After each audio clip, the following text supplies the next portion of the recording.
dude is funny. Hey. Hey, girl, hey. Hey. Welcome back. Dad, you gotta do the zestier one. The zestier one? What's that? What? Guess. Hey. Hey, girl, hey. Hey, girl, hey. Is that a thing now? Hey, girl, hey. Hey, girl, hey. Oh. Thought I was going to be part of the Cool It's Club. funny. She just thinks it's funny coming out of my mouth. Yeah. Eric, your turn. I'm not. Come on, man. I don't do You it. guys, we gotta chant out. Don't be such a stick in the mud, Eric. Yeah, do it. All right, everybody No ready, pun set? intended. Do it. Do I it. said it. Do I said it. it. You guys didn't listen. What? Yeah. Do You guys it. are too busy going on Pause it and about. check. I don't believe you. Okay. Now we gotta stop it and go back, and if he doesn't I'm do not it, we doing gotta start that. chanting Yeah. again. Imagine we're all watching it later. Oh. Oh, yeah, I guess he did, didn't he? I don't think he did, though. But I don't think Do he it. did. No. I don't think he did. If he did, it was too low for us to hear it. So we Yeah. gotta do it Yeah. again. Yeah. Do it. Hey, girl, hey. Hey, girl, Any day hey. now. Or like going back. Hey, girl. Oh, it was like, yeah. Yas, queen. This shit still cracks me up. And yet you won't say it. Yas. All right. So just move past that, I guess. Well, yeah. Yeah, we got to keep We're going. moving into it. Don't forget to look at them, socials and stuff. They're there. I promise. We're not going to address the T-Rex in the room. Yas. Alrighty then. I guess we're just gonna get right into it then. I guess Madison's reading the creator profile because It's Norman Reedus. 'cause That's it's- why, because it's Norman Reedus. But She's hey, in let's love. do this first. No, it's crazy. But if you want me to, I'll read the movie too. It doesn't matter. He's like either the movie or the creator profile, and then he hands me this, and it's like 3 paragraphs. That's it for Norman Reedus? Mhm. Yeah, and he's got such Wow. a big life. He literally has a show. This is the first thing I ever saw him in. First thing I've seen him yeah. in, Never but seen there's The like Walking No, Dead. 2 8 other millimeter, but things. I didn't know it was him. Yeah. 2 other things I've seen him in. It was like The Blade and then Walking Dead stuff. Pandorum. He was in Pandorum, that. yeah. I Yeah, don't think I've that ever one. Yeah, seen that one. Pandorum. Yeah. And then he did the sequel to the Boondock Saints while he was on We're Walking ruining Dead. her creator profile. Well, yeah, but that We pretty much just I did don't it. We care can as just long as he skip gets it to read now. it again. All right. Well, it's gonna be Norman Reedus. If you didn't guess already. Yeah, if you didn't guess already, there he is. Yeah. Well, moving on. No. I hate his hair like that long. It is. It looks like a rat's nest, dude. Just like I get it. I got it in Walking Dead because like it made sense. It's over. But then Cut they it. wouldn't let him cut it. Yeah, like it's over. No, Cut now it. he's got his own show, so he can't cut it. Sure, you can. It's his show. You can do what the fuck he wants. That's I wish how, he would yeah, get rid for of it. real. Like maybe even make it part of the show. Like, hey, I think you should get a haircut. I'd be like, yeah, I could get a haircut. We should convince every guest that goes on, every person that goes on his show, be like, tell him to cut his hair. Tell him to cut his hair. So, did you ever see the guy on TikTok who like? There's always people like mimicking him from the show. He's always like, it's funny. he's like, yeah, like They, does like, this thing. I don't know. reenact- He's like, he always reenact how he like does stuff. He's like, Man, you shouldn't be doing that. I don't know. Just like he just does this like with everything. Next time you come across one, send it to me. Yeah, he's always, there's this What one this Asian is. dude who He's does like- it really well. He's Reed always Choi, like, probably. He's always like, and he's always like, and then he goes, Man, you don't know. dude, he does a really good job of it. Okay. If you just look it up, just look it up. But we don't know who he's mimicking. That guy. Norman Reedus. Oh, he's mimicking Norman Reedus. yeah, from The Yeah. Walking Dead. Oh, how he I'll always- write it down. Yeah, it's fucking funny. Like everything he like walks through his house and does like everyday tasks, and he's like trying He's to open a cabinet door, and he's like, See, okay.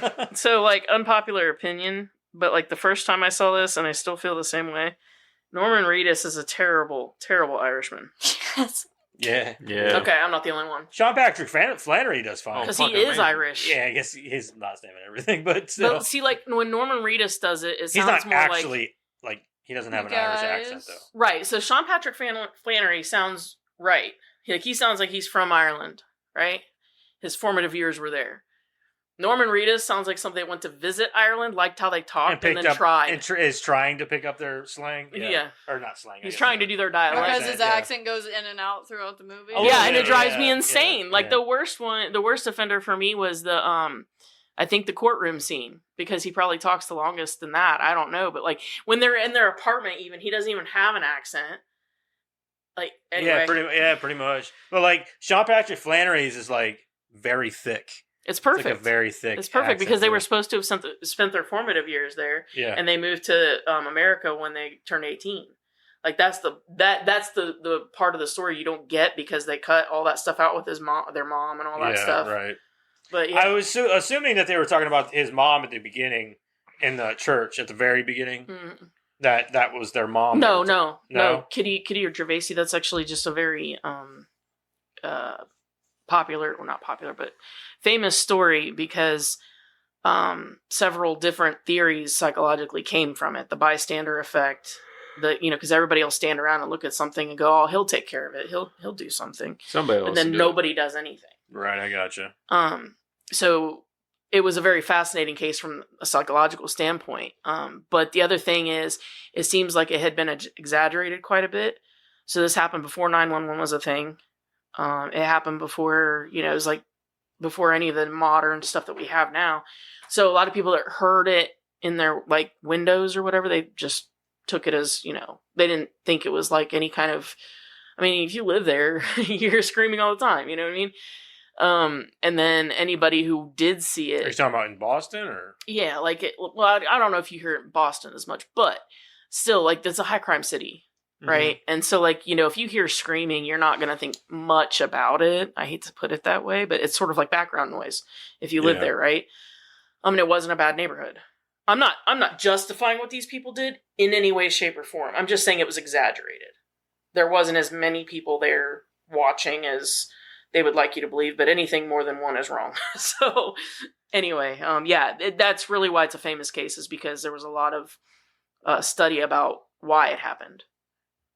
And how people just kind of stood around and did nothing about it. Yeah, like what caused these people to just go, meh. But yeah, it's called the bystander effect, or the whatever her last name. We learned effect. about that in psychology. Yeah. It actually happens more often than anything. People just turn a blind eye to it. Well, how many times do you hear or see something and you're like, yeah, I'm sure somebody's dealing with that. Right, yeah. You know what I mean? Right, yeah. Yep. We all do it. We're all guilty of it. Yeah. But I'd like to think that if I was standing, and again, I'm not judging them because Lord knows, like I said when we were doing Saw, you don't know what you're going to do until you're in that situation. Mm-hmm. But I'd like to think I'd at least be like, hey, let's go get somebody. You know what I mean? Right, Something. Yeah. All right, anyway, go ahead and start reading Madison for the creator profile. I don't know about you, Karen, but whenever I hear like a big crash at work, I'm like, huh? Somebody will get that. Right. No, me. not even that. It's like, they're fine.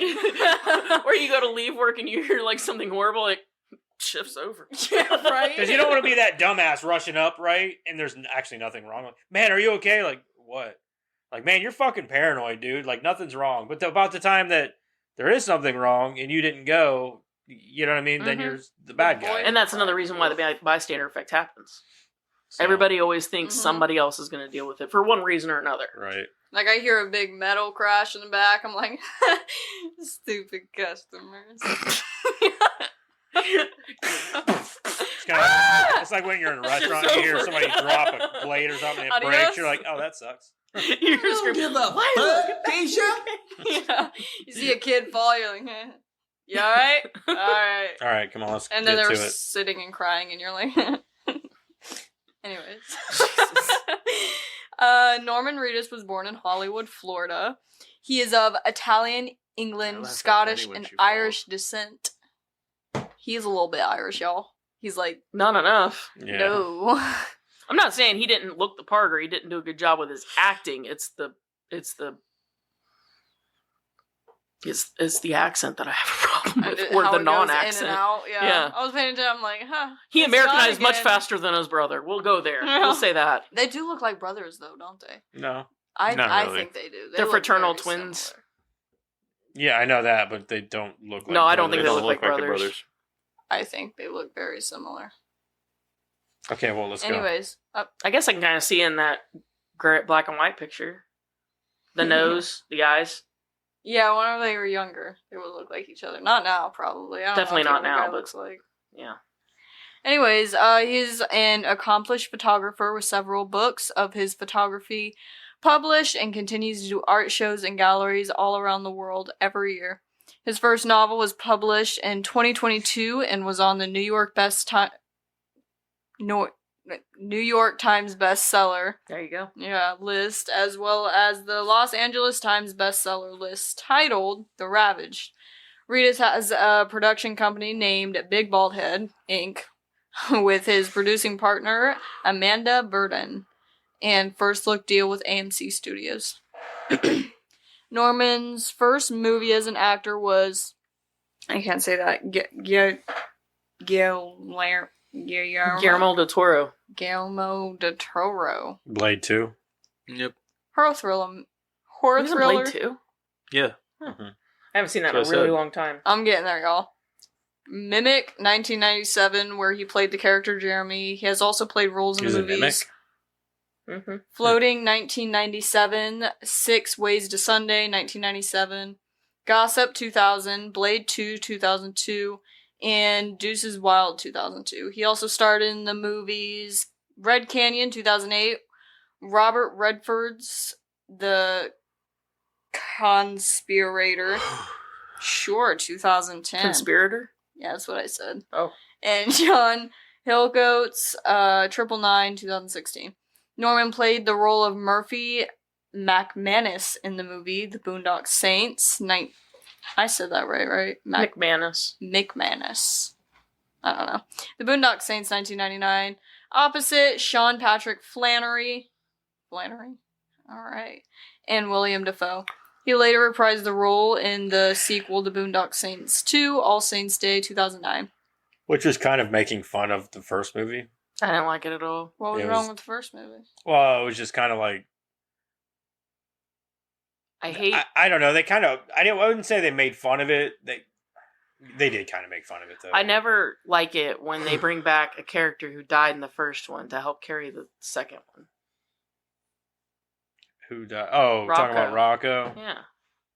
Probably because people, I know whenever the movie, they were talking about doing a second one, because I know people really wanted it. Well, they did the same thing in SLC Punk 2. Yeah, well, they really wanted it, and they said it just wouldn't be the same, though, without Rocco. I don't give a shit. And I'm like, It should've yeah, just I guess never you're been right, but that's what they It did, should you have know? just never been made. Introduce a new character. It goes back They to... did that. They Yeah, also did. tried to replace him, too. Yeah. They did all of the things, Yeah. which is part of the problem. Pick a lane. Right. And then after so many years go by, can you just not?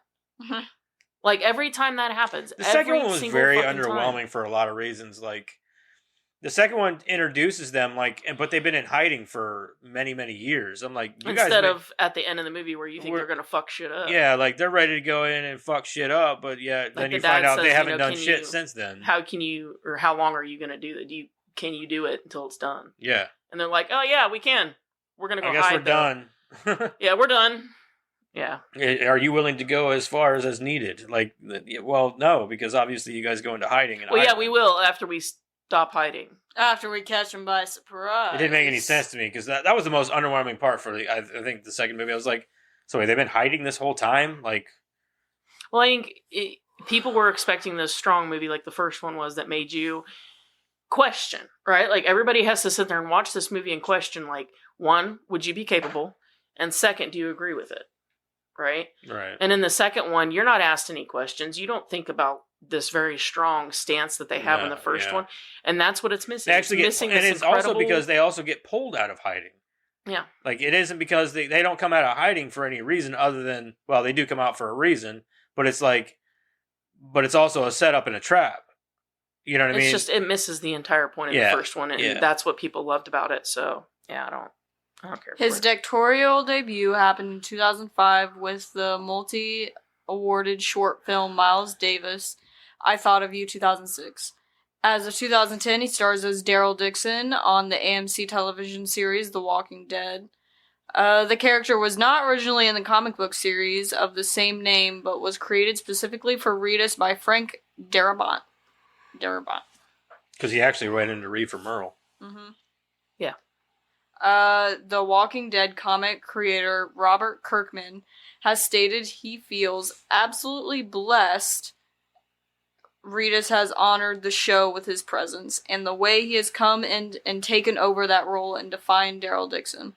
A great deal of Norman's portrayal of the character in the first season inspired all the writers to do what we did with him in the second season. We love writing him and end up doing cool stuff with him. And I agree, because Daryl Dixon is my favorite character. Yeah, he's everybody's fucking favorite character. Not true. Yours is Rick. Yeah. Because you're weird. No, because he's more complex than Daryl Dixon. But he's not. Okay.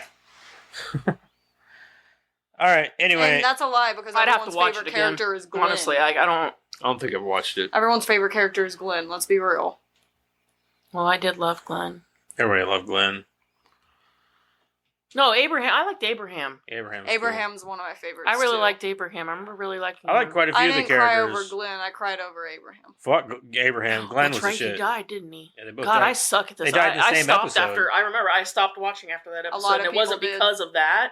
It was just okay. Well, I'm done. Like like when the next season came out, I was like, I don't even have any interest anymore. Kind of like what happened with you with Dexter. That was. It was like I don't have any interest. That's anymore. where I lost it with Walking Dead, though, is whenever Rick was taken off the show. That was the first episode of the next season.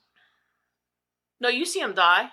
You At see, the end. I believe you see Abraham die in It the was, last episode, and then Glenn dies in the very next. No, No, you see it. It was, No, a, it was it was the- a it was the mid-season season break. ending. It was a mid-season break. Yeah, because you see him Well, crack then I never somebody. finished it. Yeah, Yeah. you see somebody crack You him could- over the yeah, head, it but was you the don't know mid-season who. break, Or and maybe then I finished that season, but it was I like know I 4 watched weeks that part. between Abraham dying and then they I brought remember it back seeing for that the- episode, but I didn't watch the one with Negan. I know that.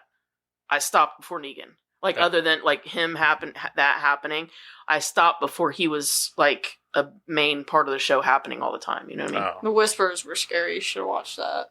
Whenever they first get introduced. They actually do bring some tension back to the show. The Whisperers do. Yeah. Anyway, favorite Norman Reedus project. I'm I going guess. with this one. If I can't pick my Yeah. own, then it's this. I'm going with Boondock Saints. Boondock Saints. What's your choice, Dad? I like The Walking Dead, but I like Pandorum. I'd have So to watch it first. that's another good one. I like Pandorum. It's a very underrated movie. A lot of people hate on it for some reasons. It's a space movie, right? Yeah, he's not the main character in it, but he's in it. So I like space movies. I should watch it. yeah, it's got fucking Ben Foster in it. Oh, holy shit. Yeah, Okay. it's really Yeah, and definitely. actually, Quaid, Dennis Quaid is Yep. in it. No shit. Yeah, Yeah. Definitely, I'm gonna have to watch that then. yeah, it's good. I actually got that one on Blu-ray too. I did watch Novocaine. Did you like it? Yeah. It was good. It was a little less than what I wanted, but it was still good. I wouldn't. It wasn't exactly what I was looking for, what I thought it was going to be. But I'll be honest, I didn't watch a lot of stuff about it. I just like Jack Quaid, so I was like, yeah, I'll watch that. I thought it was a good role for him. For Jack Yeah, oh, Quaid, definitely. so. Definitely. He definitely carries the movie. Well, that was my thought. I thought, like, how is he going to play an action star? But he doesn't exactly. And Yeah. they do it beautifully. It's Yeah. actually very well done. Yeah, I think he does a great job, and he carries the movie very well. He really does. It shows that he can be a leading man. Mm-hmm. So For good sure. for him. It's a good one. Did you say you were? Did you? I did. That's what- Pandorum, Walking Dead, of course. Don't talk for me. I can talk for myself. You taught me how to talk for a reason. It's been And the now next he few regrets years it. telling you to sit down and shut up. Yeah, it's The Walking Dead. You guys didn't even have to ask. What was yours? You already knew. Boondock. Boondock Saints. Boondock Saints. I would choose this, but this movie. Pandorum comes in I've got a my close problems with second this with movie. it. With Yeah. me. Pandorum's a good movie. Yeah. really Well, I like have it. my problems with specifically Norman Reedus in this movie. I just can't think of another movie where he does better. Nothing else, just Norman Reedus. Dude, you don't know how much I love this movie. All right. Anyway, well, there you go. That's Norman Reedus, everybody. Let's There's get into more to his life, but Dad chose a small paragraph. There wasn't anything else. There's more to his life. Then you can start doing the fucking creator profiles. I just want to do one on this one. Shut up. Let's talk about the movie. All right. This week we watched The Boondock Saints from 1999. Karen, you got that? Tired plot? of the crime overrunning the Okay, streets go of ahead. Boston. Fuck you, Joseph. I'm tired of hearing you talk. This was... I was getting into it, and she's just like, just mid sentence, just goes. Usually I have to open it up. I was like, I'm just gonna start talking. Tired of the crime overrunning the streets of Boston, Irish Catholic twin brothers Connor and Murphy are inspired by their faith to cleanse their hometown of evil and their own brand of zealous vigilante justice. As they hunt down and kill one notorious gangster after another, they become controversial folk heroes in the community. But Paul Smecker, an eccentric, that's putting it lightly, FBI agent, is fast closing in on their blood-soaked trail. Willem Dafoe plays Paul Smecker, Sean Patrick Flannery is Connor, Norman is Murphy, David Della Rocco is Rocco, Bill Connolly is El Duce. That's as far as I'm going. Al Duce? Il Duce. Il Duce. The Oh, Dutch. Duce. The Dutch. Il Duce. All right. Would you recommend Madison? Yeah. I don't know who I'd recommend it to, but I'd probably watch it again if I had the time. You guys, like, it kills me with that when you guys are like, I don't know who I'd recommend it to. Like, Well, who not a cares lot if of you my like friends. a movie enough? Like, I'm recommending it to everybody. Not a You lot know of what my I'm saying? friends Right. like old movies. But so. what she's No, I trying to get say, it. I though, get is, it. I get it. It's just like, it's like every time, Yeah. you know? Whether you like it or you don't like it. I I like this movie. I would It was recommend it to people. It's not as good as I remember it, but it's still good, and it's still one of those movies that, like in '99, like from like '99. Well, I wouldn't even say in '99. I'd say more like it really didn't find a following until like later on its DVD releases, because like There was only... I didn't hear shit about this movie until like I'd say probably 2005. That's Troy Duffy's fault. Yeah, like and like, but then whenever people caught wind of it, it was like huge. Everybody, all of our friends were obsessed with this movie.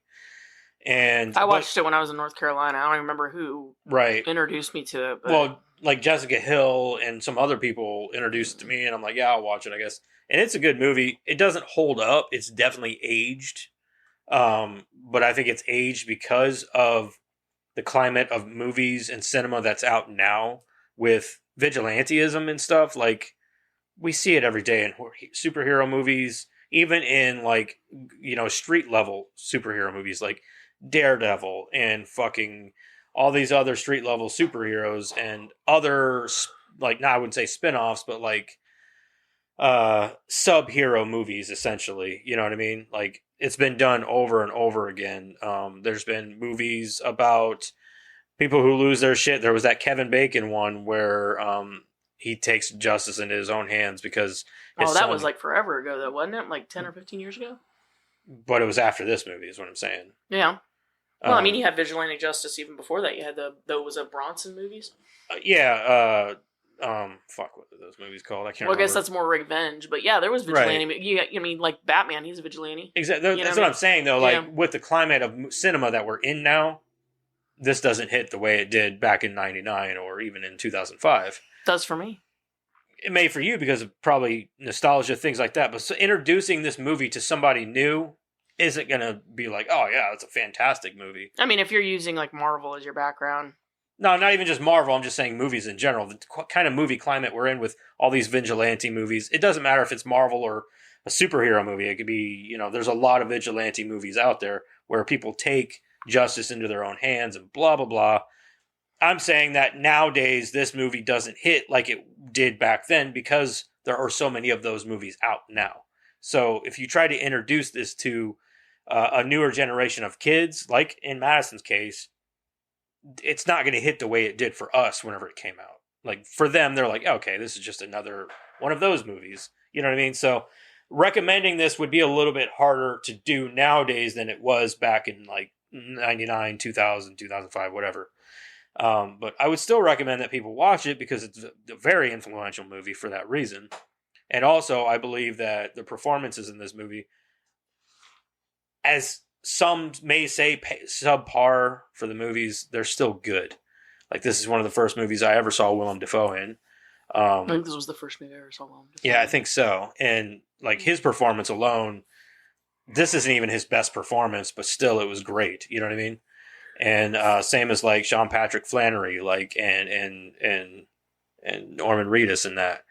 So I mean, I would definitely recommend this movie, and of course I'll watch it again. I've seen this movie a bunch of times. So yeah. So it's a yes and yes for me. It does still hold up to me, but because of maybe things other people like Madison's age wouldn't consider. These are two guys who literally work at a meat packing plant. Yeah. They have nothing, and they care about nothing. Mm-hmm. They live in a shithole box, right? And they're willing to just be like, you know what? Fuck this shit. And they go up against the fucking Russian mob. In one day, they flip a switch going from just working at a meat packing plant to going after the Russian mob because and they're Italian assholes. mob. Yeah. The Italian mob. Yeah. That's what I'm saying. They're going after fucking everybody, the mob in general. I don't know anyone that has that kind of balls. Right. And also... Probably because they'd be in jail. Maybe. Maybe. I'm just saying, you know, like, okay, you know, if you want to look at, like, Marvel movies or whatever, it's easy to have balls and it's easy to go after people when you have money, power, influence, and people who will protect you. Yep. These guys have none of that. Mm-hmm. It's literally just two dudes who decided that they'd had enough and they went to town. Yeah. So I still find it very influential. I still find it very impactful. If you watch it, I mean, you should be watching it from that perspective anyway. But that's me. I don't care. I'll recommend it to anybody. I don't give a shit. What about you, Eric? Yes and yes. Simple. I like it. All right. I'm going to go ahead and read the movie. Spoiler alert. If you haven't seen the fucking movie, the movie's been out for 26 years. So if you haven't seen it, then I would suggest going and watching it. Or don't. It's up to you. Either way, just listen to our podcast. All right. The film opens with Irish fraternal twins Connor and Murphy McManus attending Mass at a Catholic church. Next, the film is chronologically unclear. While celebrating St. Patrick's Day with friends, the two get into a bar brawl with three Russian mobsters who receive a sound beating. The morning after, two of the Russians seek revenge on Connor and Murphy, who kill their attackers in self-defense. Connor and Murphy, what very Irish names. FBI agent Paul Smecker. Smecker.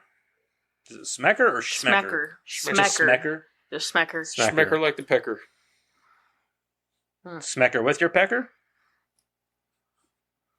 Get it? Smecker with your pecker? Yeah, Smecker with the pecker. Yeah, I get it.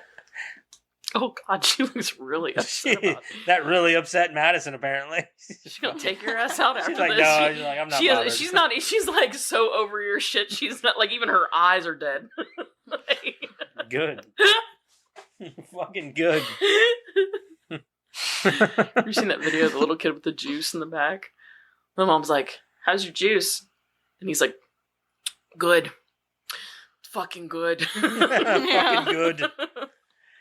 Okay. The brothers decide to clear their names and arrive at the police station, where they find that the police and local news reporters see them as heroes. To avoid press attention, the brothers decide to spend the night in a holding cell where they receive an apparent vision from God, telling them to hunt down wicked men so that the innocent will flourish. Is that what that was? I guess, because they didn't really do a very good job of... I think it's a dream that they're coming out of. They hear their father's voice. Yeah, I understand that, but I feel like they should have given us a little bit more. Well, there's a lot of stuff that they cut that I feel like was pertinent information, like the fact that they lived in Ireland until they were 18. Right, yeah. I mean, because otherwise, why do they have such thick accents? Exactly, You know what I mean? There's some editing choices in this movie that really fucking bother me. I never said it was perfect. I said it still... Oh, it's definitely not perfect. And I noticed that more watching it this time. I'm like, God damn, this is like the poorest editing I've probably seen in any, like, at least well-known... It bugged me that you could see the squibs movie. before... What is it? The squibs. When they shoot you in the blood. Yeah. You could see the whole get-up under their clothes. Yeah. I saw the whole like the squib. The squibs look like they look like bulletproof vests. Yeah, but they have those pieces on them or whatever. And after like a gunshot, they press a button or whatever, and it like explodes like a gunshot. Yeah, I could see those, and it drove me nuts. Yeah, that does drive me nuts. But I guarantee I would have never noticed if we hadn't watched it for this. You know what I mean? Like- you're definitely watching it with like a very intrusive eye. You're like, oh, I'm Mhm. just dialed in on it and shit. Either that, or maybe it was because it was a Blu-ray. Because you know how like in Blu-rays, That's true. everything We did is watch a the lot 1080p more. remastered. Yeah, that's what I'm saying. Yeah. Like I remember my DVD never noticing this stuff, Yeah. right? And I probably watched it like 15 times on the DVD, right? Yeah. Imagine trying It's to the- watch it on a VHS. Oof. Well, no, they didn't have a VHS, I don't think. It would But have been out on VHS Was it? in '99. well, in any case, I got the Blu-ray out, had to open it because I hadn't watched it in like I don't even I own don't this even- movie. I had to rent it. I don't even remember how long it's been since I've watched this. Why'd you rent it? It was free You on got it Plex. on your computer. It was free on Hulu too. Was it on Hulu? Yes. Okay, whatever. We watched it. That's the important part. Anyway, Connor and He was Murphy. getting angry last night over it because his hard drive wasn't working, There was a lot of things not working properly. So and then his hard drive passed the virus to our TV, and then the TV wouldn't turn on for a minute. So yeah, it's really weird that my You better not put it on my hard drive. you probably moved a virus onto the hard drive. No, You better check I your don't think I TV. would've. Mm-hmm. You got him thinking Mr. now. Pirate. Dude, I got a lot of pictures on there. Stuff. Anyway, That's all he's got to say about it. I don't really know what to say about it. I don't think I have any. Fucking virus. Come on. I mean, Better viruses do a don't even virus check. exist anymore. Yeah, but we're like Mm. we're like the millennials that had to deal with viruses. So anytime somebody says computer We- virus, we're all we- like, no! It's a virus. We grew like, up no, on they fucking don't- LimeWire, all right? We We gave our computers viruses on purpose just for Yes. that album, man. I needed that. And everybody album. paid for Norton. They paid for that shit. Oh yeah, Yeah. because we were using LimeWire. Yeah. You Had have to. yeah, it was a necessity then. Nowadays, your only necessity is like a good malware and like in a VPN. You need a fucking VPN. So anyway, I don't. Norton had to work for their money, though. fuck yeah, they did. Yeah, back in the day when there was Fuck. LimeWire, shit. And viruses everywhere. Well, that and then like porn Everybody's- sites. Yeah, You're on everybody's porn fucking- sites getting. Yeah, like let me go ahead and just download this virus so I can get this music that I want. All right. Anyway, much. Connor and Murphy resolve to rid Boston of evil men, with their friend and former mob errand boy Rocco eventually joining them to help. Connor learns of a meeting of Russian syndicate bosses at a hotel from a pager taken from one of the dead Russian mobsters, and the brothers quickly kill 9 bosses and underbosses, saving the leader, later referred to as the Fat Man, Fat Fag. slash Fag Man What did you say? Fat man. for the last. They recite their family prayer and kill him with 2 gunshots to the back of the head. The bullets cross and go out each of his eyes.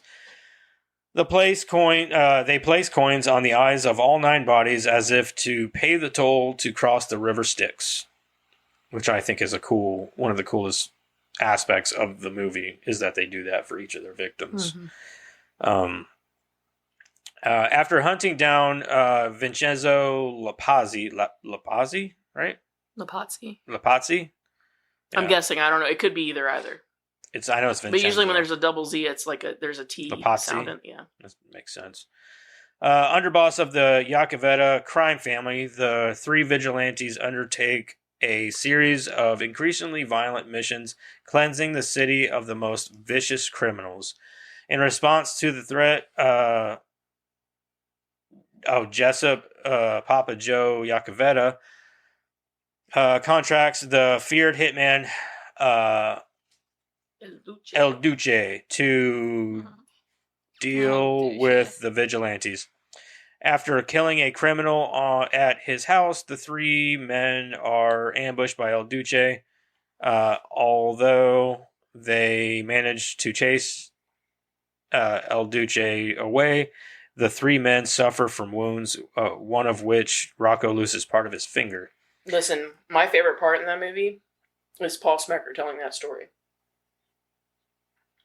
Because of the... When they go in And they go into the garage. It was a firefight. You know, like when they go He into the starts garage. shooting a gun, yeah.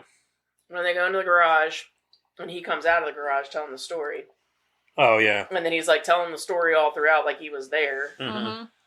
And, like, I love that whole scene. So do That I. whole I do. scene. I did think that was pretty cool. Mhm.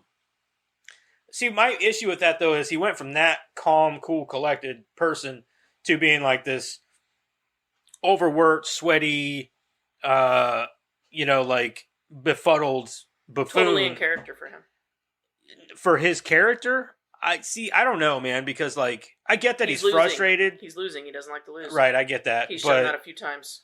I don't know, but that also, like, whenever it comes to like his, I don't know. This is where I think the editing choices come in, because like it's so weird how it's edited together, and then out of nowhere he's like this like really overworked, frustrated, like they're getting the best of him, and I'm like, yeah, but just a minute ago he wasn't like that. Like, show us a slower transition than that. He's kind of bipolar.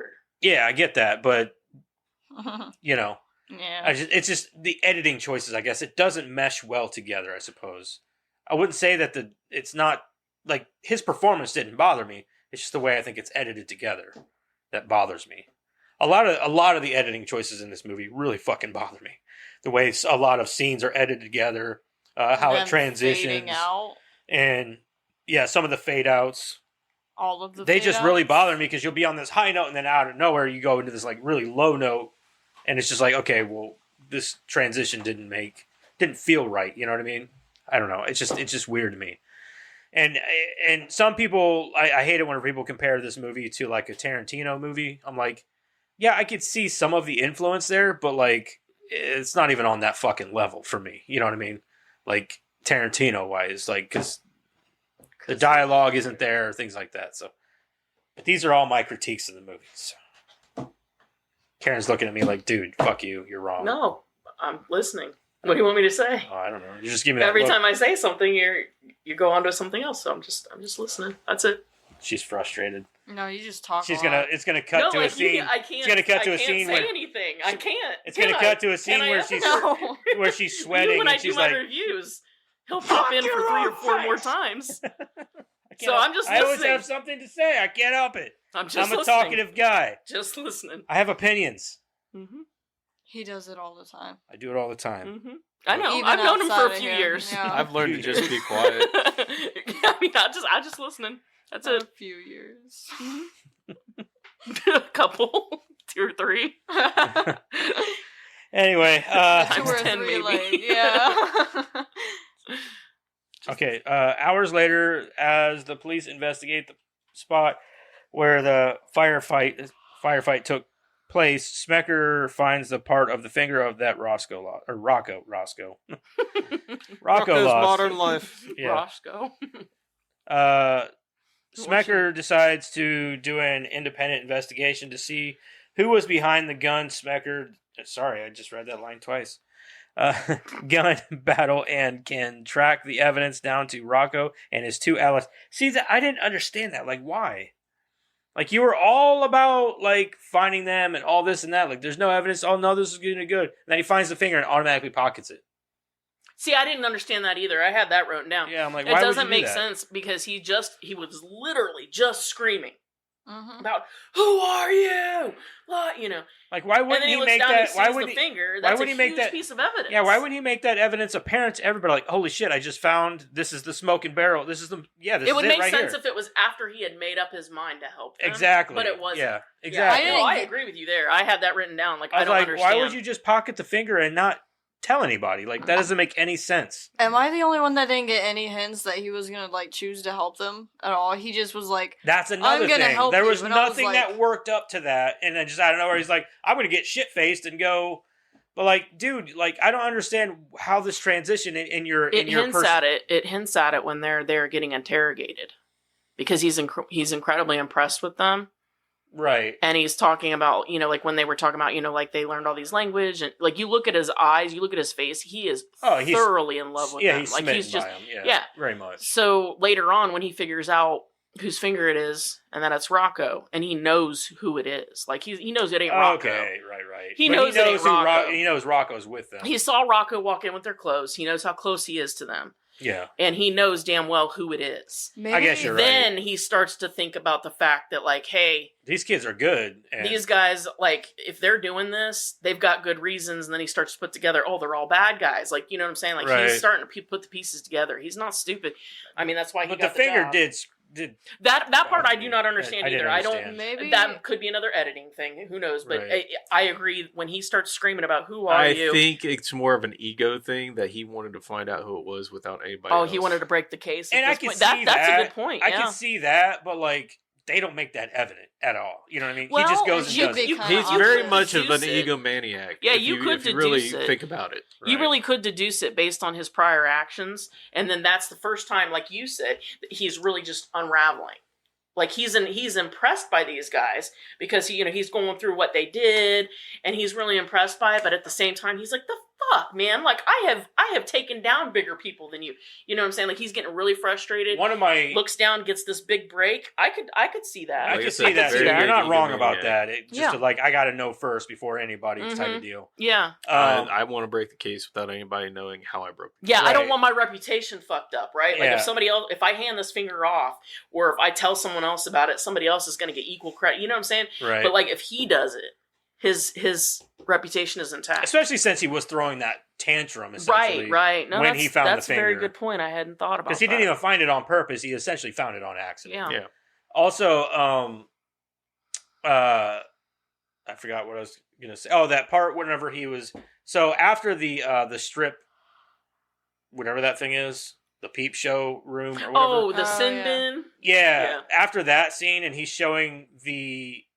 Was it then? No, it wasn't then. It was the first time they killed those 9 guys. Whenever he was showing the other detectives, he was kind of teaching them, and they were like taking notes and watching and learning. I think that was something that really praised to his character and to those characters. Mm-hmm. Because not only did it show what kind of character he was, that he's willing to teach them so they could be better detectives, but it also showed that they weren't great detectives themselves, and they're still willing to learn. Yes. And I like that scene because he's like, and not only is that, but you're also learning. You're like, holy shit, Yeah. that's awesome police work right there. I also love the fact that by the time you get to the bad guy's house and he's telling that the way he's telling that amazing story and everything, like they're all very comfortable with each other. Like they've all been working together this whole, even Greenlee. Like so Greenlee's been told to get bagels and coffee and you suck this whole time.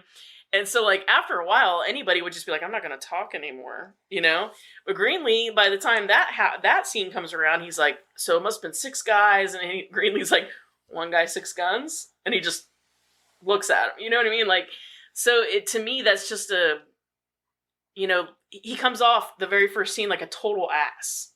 But then as it goes on, you start to realize that what he's doing is he's trying to shape these guys. He's trying to teach them. And then by the time you get to that scene, you see how far they've come. They're not sitting here trying to, come up with their own bullshit anymore and sit there and go, oh, I know better than you. They've learned, like, okay, I can learn from other people, like I put that ego in check a little bit. I like that. I also think that part with, like, where all the blood was apparently bad, that's a load of shit. What, ammonia? Well, I know the ammonia will fuck up blood and it makes it unusable, but you're telling me, like, with the spray and everything, there is not one little speck of blood that can't be... Because there's going to be a spray effect if you're being shot, right? Yeah. So, and he sprayed that one post and that, but, like, what about the house behind it, things like that? Like, the ammonia didn't affect everything. Like, they'd have to literally drench it with ammonia. Yeah. There has to be something usable there. So, that bitch was being lazy is what I'm saying. Like, No, she gone. It goes into the collection of it. You can't do it with a paintbrush. So, like, if you're going to sit there and go through, like, every blood splotch or whatever, which is fine, you totally can, and they do. That's a But lot of tests. That's a lot. Usually, they don't do it like that because of the amount of money it takes for one DNA test. Usually, it's one swab, one good swab. That's why they test it. I don't know why you wouldn't let them just do their thing. They're killing off mob bosses. He didn't know that at the time. Right. Yeah, like they're gonna swab one area and go, oh, not a good one, not a good one. You know what I mean? After a certain amount of not good ones, they're gonna be like, okay, this is not useful. You smell ammonia. The odds are they probably cut because he was spraying everywhere. Yeah. So, I mean, you're going to get the spray effect with ammonia, too. So the Right. odds are not in your favor. Right. Okay. After hunting down Vincenzo, underboss of the Kazakh crime family, blah, blah, blah, blah. Holy shit, I was way past that. Hours later, the police investigate the spot where the firefight took place. Smecker finds the part of the finger that Rocco lost. Smecker decides to do an independent investigation to see who was behind the gun battle and can track the evidence down to Rocco and his two allies. This puts Smecker in a difficult position as he decides on whether he should go on and prosecute the three men or if he should help them in their cause. After receiving advice from a reluctant priest, Smecker decides to help the three men. To do the three men, he would love to do that. Later, he showed up in the outfit he did. Yeah. Oh, God. He makes an ugly one. He does make a terribly God. ugly woman. He's not an incredibly attractive man either. But No. After receiving advice from a We're reluctant, talking about aliens. later the brothers Oh, and no, that guy was Rocco. all for him. Well, you know, he said he hadn't been laid in a minute, so It was a week. He said a week. So I ain't That's been a leading long a time. week. that's a long time. For who? Yeah, not that long. Okay. I guess he probably isn't married. A week for a married man isn't that long. We're like, fuck, we had it like 2 weeks ago. I'm good. But I guess whenever you're, him, I guess whenever you're in the mob, it's a little bit different. Karen's like, no, I gotta have it like once every couple of days. You're not far off the mark. I go fucking nuts. I go fucking nuts. No, she's just going nuts for them nuts, Jeremiah. Jeremiah. I've been told no before. Tired. Aw. I'm tired. Later the brothers and Rocco infiltrate the Yakavetta headquarters to finish off the family. They are captured and Rocco is shot and killed by Papa Joe.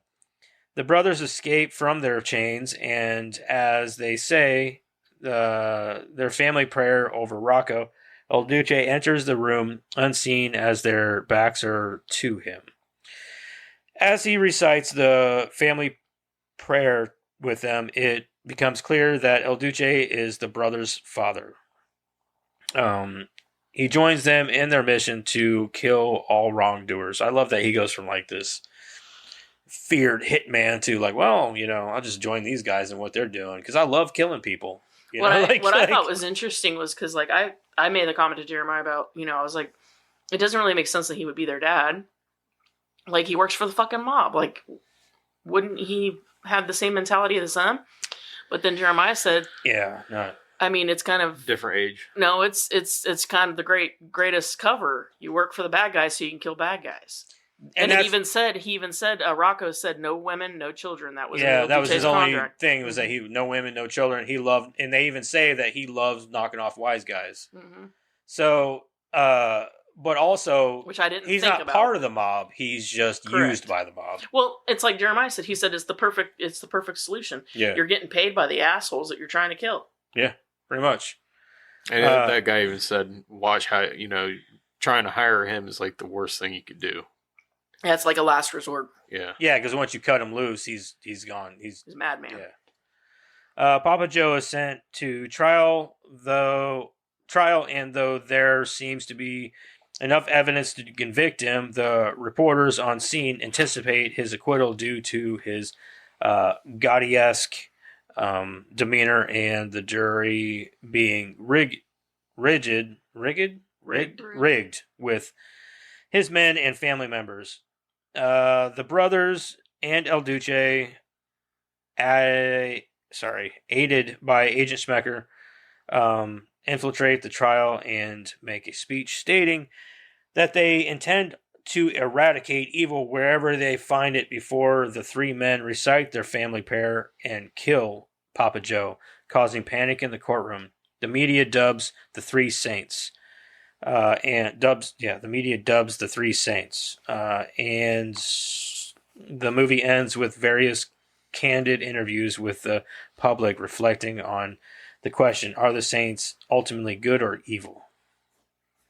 I think that they are a necessary evil.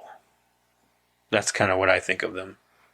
I don't have a problem with it. I actually wish I could do something like that, but like at the same time, it's life. Like you're killing people. Like I don't know, and they're quite fucking reckless about it too at the beginning. I don't know if I have it in me. Yeah, and I like to live with it, right? Like these guys are terrible people, and we'd all love to sit here and talk smack and say like, oh yeah, I'd put a bullet between those eyes, you know. But could you? But could I? And could I live with myself afterwards? If I did it just because. If I did it just because he was, you know, the Yakavetta crime boss. If I just did it for that reason. See, and at the beginning, whenever they start doing it, they're very sloppy about it. They're just killing everybody, and they're going off of anything Rocco says. Like, yeah, this guy's bad. Like, but how do you... Like, I'd be like that guy, like, but how do you know they're bad? What makes them bad? What did he do?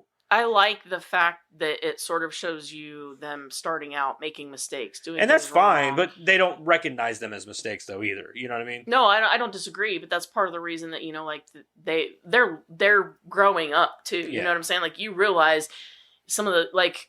The scene where they're all using that iron and stuff. Yeah. You know, like, okay. That was a good fucking scene, though. But hold on a second. There's something about that I didn't notice the first 1,000 times I've watched this. But, so, the rope. He gives his brother shit about the rope, and then it ends up saving him. Yeah. Right? I wonder if this was something similar that they just didn't point out as, like, in your face about it. But... So you remember when Rocco comes back to the apartment after finding out that they did set him up? Yeah. Right? And he just starts... the day after they killed the cat? Yeah. Because that shit was funny. I can't believe that just fucking happened. My favorite part is when he's telling the girlfriend about it later. And I shot your fucking cat. She's like, where's my cat? Bitch, I killed your cat. I thought it would bring closer to our relationship. And she's like, oh, you killed my and I will shoot myself. I will shoot myself in the head if you can tell me that cat's name. Skippy. The girl next to her is like, Skippy. Skippy. Skippy. He's like, fuck. What color was it? Was it, bitch? That's got to be one of the best scenes. But anyway, I like the part where like they covered the blood stain. She's like, with a little poster. She's like, fuck you, Rocco. And she's like, fuck you, you fat bitch. I can't go buy a pack of smokes without running to 10 guys you fucked. Yeah. But no, I wonder if this was sort of a similar thing as the rope. So he comes into the apartment just freaking out, right? And he's like, we gotta go. And he's just packing everything, right? He's just picking up. He gave it all back and started grabbing records. Yeah, he starts throwing just shit in a bag, right? One of the things he picks up is an iron. And I remember thinking to myself, because I hadn't seen it in 100 years, dude, what are you going to use that fucking iron for? Like, why are you running around the house with a damn iron? Like, that's, you know, like the rope thing in my head, right? Where he's like, what do you need a rope for? And I'm thinking in my head, you're just packing a bunch of random shit in an iron. That thing's heavy, you know? And then later they ended up needing it. Yeah, ended up needing it later. I just wonder. Hey, man. Come full circle. Yeah. That should be on the cover, actually, of the movie. Like, if they ever do it like a 4K release, like, it's just an iron. Yeah, like the soap for the Fight Club. Yeah, just an iron with a little bit of blood on it. No, they should do like the iron with some blood on it, and then like the rope kind of goes on the other side of it. It's funny. You guys have anything you want to cover or anything like that? One thing. Anybody else, when you go gun shopping, would love to just hand them like a stack of stuff, and then they just turn on the light and say go? Oh, God. Well, I think the whole intention was you can fill these bags. Yeah, I know, but I'm just saying, like, even a duffel, you give me a duffel bag. I'm getting a lot of guns. I'm probably going to jizz in my pants. You know what I'm saying? Yeah. Like, holy shit. Yeah, I'm gonna have a lot of guns with a duffel bag. Yeah. So that's what I'm saying. Yeah. Like, that was amazing. That scene, I always love that scene. Every time I watch it, I'm like, damn it. 250 calibers and like a little bit of stack of money from the guy's pockets. That's basically what they handed him. Yeah. And I will say that the intensity of the movie ramps up as the movie goes, and I like that. Yes. It starts off kind of slow and funny and blah blah blah. You're introduced to him, but like midway, it really starts to pick up a little bit, and then by like the last 30 minutes of the movie, like 20 to 30 minutes, you're like, it really does go by fast. I think when they're at the end, when they're actually in Yakovetta's house and things start to go south, I think that's the moment when you kind of realize that the brothers are thinking like, holy shit, like we weren't prepared, right? And then their dad shows up out of nowhere, sort of as like you guys are supposed to be doing this moment. Like, you can't give up. Here's your, thing to rely on, right. I always found that scene kind of powerful too. Right. I just think that the movie itself is influential, but it's very it's entertaining. It's an entertaining movie. For sure. It really, even with its flaws, it's still an entertaining movie. Well, I think it brings this realness to it that you don't really see in a lot of other movies. It's very grounded. You know what I mean? In reality, sort of. Like the shit with, there's three friends, right? And then they got this bartender who's getting. It's got a certain grittiness to it. Yeah, and it sort of makes you feel like you could know these guys. Like, they could be guys that you've met or whatever, They hung out at the local bar, shit like that. Yeah, and they were always goofing off and shit like that, yeah. Mm-hmm. But they always had these very straight morals. Like, there was black and white, and that was it, Yeah, and honestly, that's how a lot of people need to be. Well, in a lot of ways. Yeah, in a lot of ways. Anyway, you guys are good? Yeah. Good.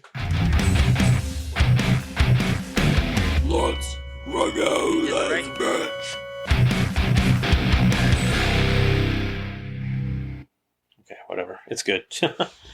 I think. Let's make sure. Yeah, we're good. All right. Anyway, let's start with Madison. Madison, what did you think of the Boondock Saints? Pretty good. I like it. She's changing it up. A little bit. Had to switch it up. I really liked this movie. It was really good. There it is. I feel better. Yeah. I couldn't help it. His will be, I enjoyed this movie.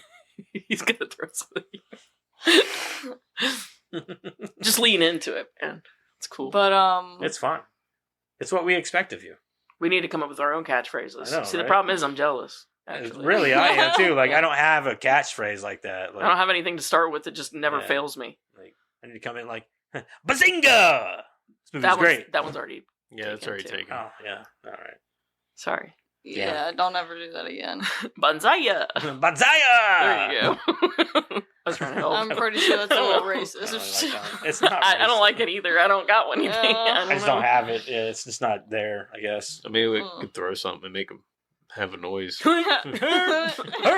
That doesn't really go for like a review though. Like every time you start your review, It could. It could. You do it enough, people will become accustomed to it. Like, why does he do that? I don't know. Could you imagine me the first time you watch this? We're all giving normal reviews. And then here comes Joseph.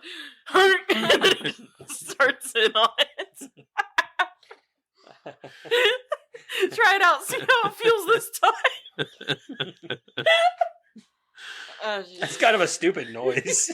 Yeah. That's the whole point. That's pretty funny. Yeah. Okay, Colonel Sanders. All right. There were a couple things. There were a couple things weird about it for me. But I love Norman Reedus. That's not why I like the movie. I swear. I'm sure. I also like the Green Goblin guy. He was cool. Willem Dafoe. That's what I said.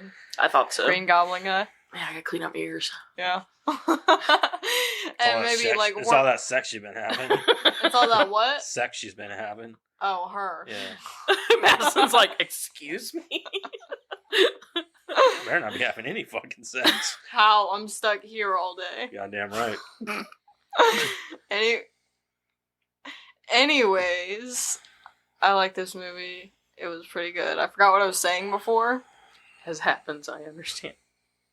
Oh yeah, I like Norman Reedus. Mm-hmm. Yeah.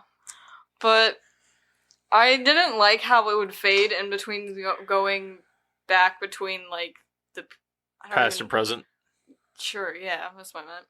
Oh, the bounce around and the timeline kind of thing. I liked the timeline thing. I thought it was a cool idea. I just didn't like the fading it did. Because the first time it did it confused me. I was like, was this a made-for-TV movie? Like, because it confused me. Mm-hmm. And then they kept doing it. I'm like, well, that's disgusting.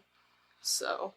Yeah, I understand. like it's the fade out from the present to the past. Oh, I whenever they're agree. doing It doesn't look like It doesn't look good. It's not I well don't know. done. It's not some. I don't Yeah. know.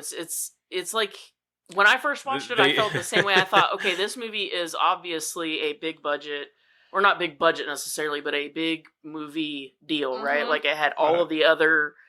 But I agree. There's something about that. The look of That that, feels and kinda it cheap doesn't and feel right. They could have Underdone. done the fade out like Wayne's Like I World. can make that fade out.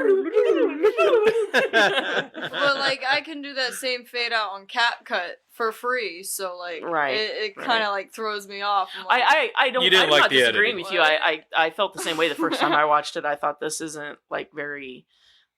I don't know. Whoever spliced Edited. this thing together, put it Yeah. all together. They missed something in the translation here.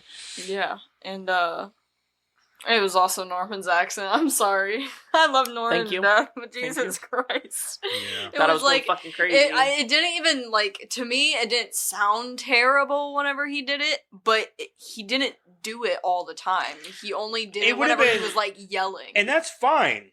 He can do that, but he has to be kind of on the same level as Sean Patrick Flannery because yeah. they're When they're twins. when and they're they side by lived in side. Ireland They lived in together. the yeah. Yeah, and then you know what I mean. But like whenever his is like super thick, and then Norman Reedus is over here, like he's like it's fine if he's losing his accent because he lives in America. Right. But whenever or Sean Patrick Flannery's over here, like and his is super thick, like you would think that they would be kind of on the same level. And you think that this Yeah. is something that they Not to probably would've mention they lived discussed together.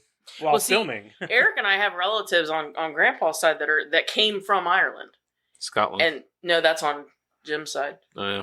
But on my mom's side, and they like came from Ireland, and like they would have that accent even 20 or 30 years later, like Sean Patrick Flannery, where you can finally understand them, but there's this very thick part of it still that there is no denying where they came Which is from. funny because Bill Connolly, he's actually from Scotland.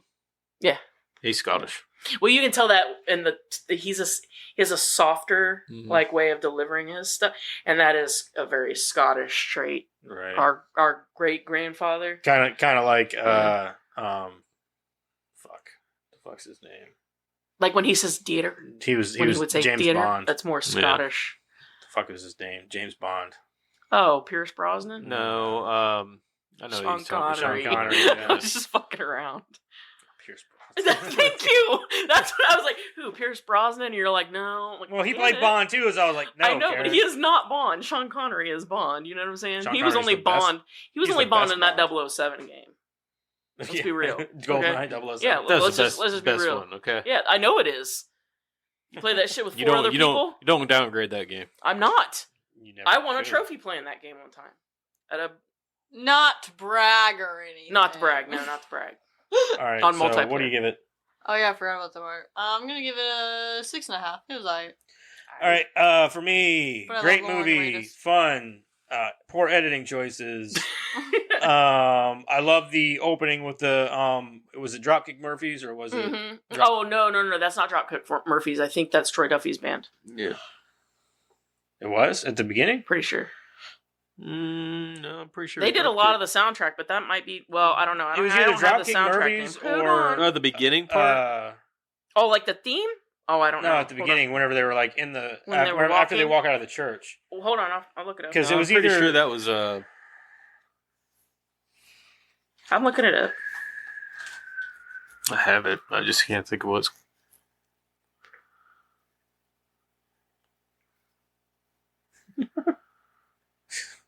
this kid just bought this bike off of my neighbor Jeff over here, Dana? and he just laid it down Yeah. in front of my buddy Brenton. We were both wrong. It's Brent's Jeff house. Dana. What? Jeff Dana. How's that? That's the band. Or the guy. Oh, okay. Yeah, Yep. that's it. Yeah, it's Jeff Dana. And Michael Dana. Jeff and Michael. Okay, it's cool though. It's just an Irish is. jig. Yeah, it's just an Irish song. Okay. Anyway, the music's They great. use I a love lot of Irish things. music, so I think my Irish After music's that. great. Like I love Dropkick Murphys. I love Flogging Molly. Those great fucking bands. But like I said, editing in this movie bothers me a little bit. I still don't believe it's aged that well, but it's still influential. And it's just one of those movies that's hard to introduce to newer audiences without, like, it's influential to us because we grew up and we caught it in our, teenage years and all that. And I'm just culture good. Yeah. But now it's hard. It's a hard sell to audiences now, like newer audiences. I say that's more of a testimony to the pansiness of all of you. I think it's more of a testimony to how cultured they are and how they look at film and cinema. Like if they're only looking at I watch all the Avengers movies.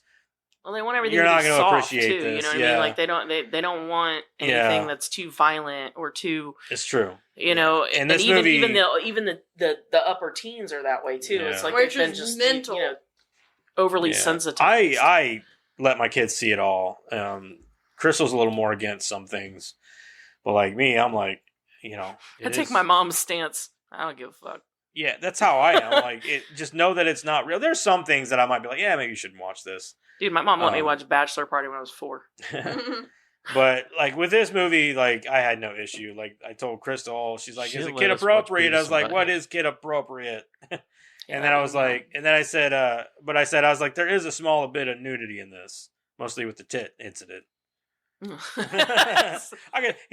what the fuck are you doing? He's like, I'll give her a tip. I'll tip her. Was that a real tip? Yes. It looked like a real tit. It looked like a real tit. I don't know. It jiggled like a real tit. Did it? It looked like Not a real one, to me. Yeah, maybe not a real one. Like it was like an implant or something. But anyway, There was definitely a tit there. there was boob there. A human tit. I was laughing at Crystal turned around and looked at me. I was just giggling. Oh, that was funny. That was funny. Anyway. Of course, you'd be laughing at this. Oh, sorry, I forgot.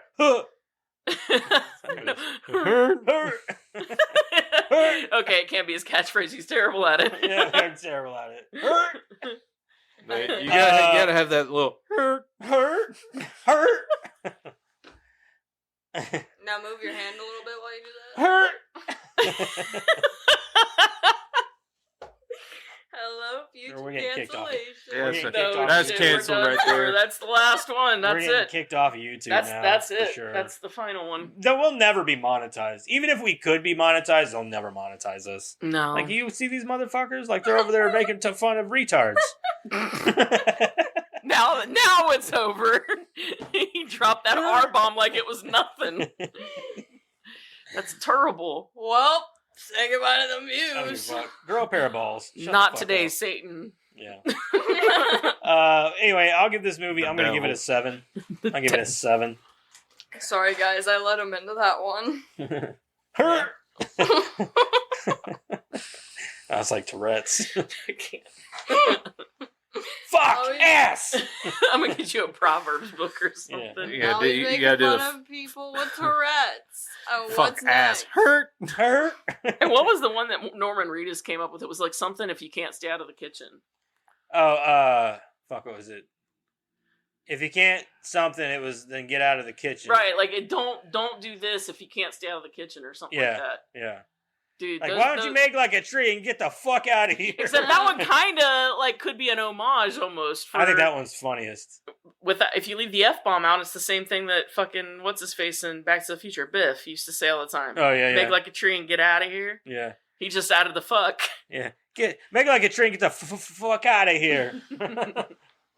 This mix and match shit's gotta go. This next match shit's gotta go. So, some of the stuff we've already talked about, Norman Reedus is non-accent to lack of accent to sort of an accent. Drives me insane. Stick with either bad accent, no accent, or a pretty good accent. Like, don't wave in and out of all three, because it just fucks me up, makes it look worse. I think I kind of said most of my other stuff. Storytelling of the bad hitman. I will say that the use of like music, the music and the storytelling going together, it just makes it that much more like impressive. And it plays a different part to pull you into. Yeah, they all kind of do a lot to add to sort of like a realism to it, or it just pulls you in and makes you interested in what they're saying and what they're doing. Mm-hmm. I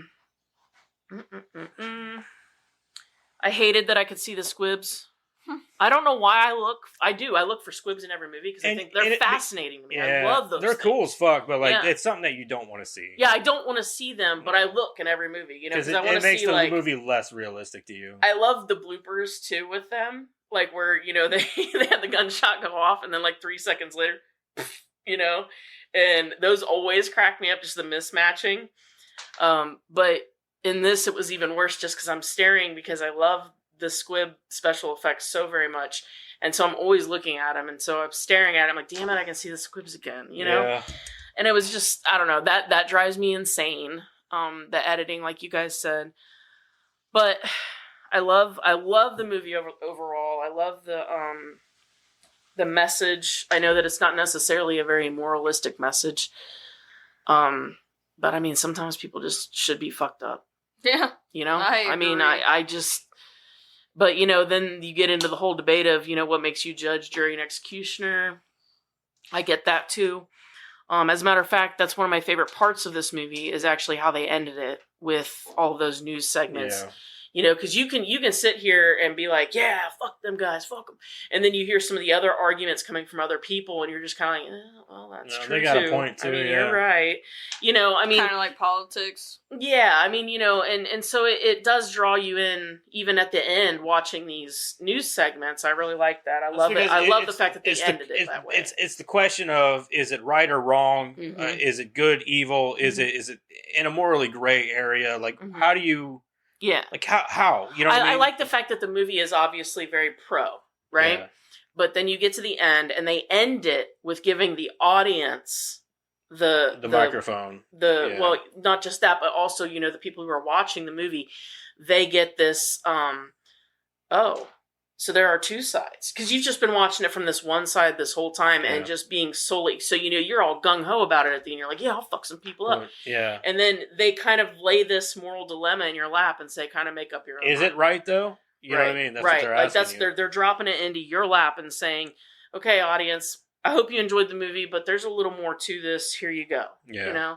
I like that a lot. It's asking you that question. Yeah. But there are some serious flaws to it, but I mean, I still fucking love this movie. I'm going to give it a 7.5. Okay, what about you, Eric? So I really like this movie. Did you enjoy it? I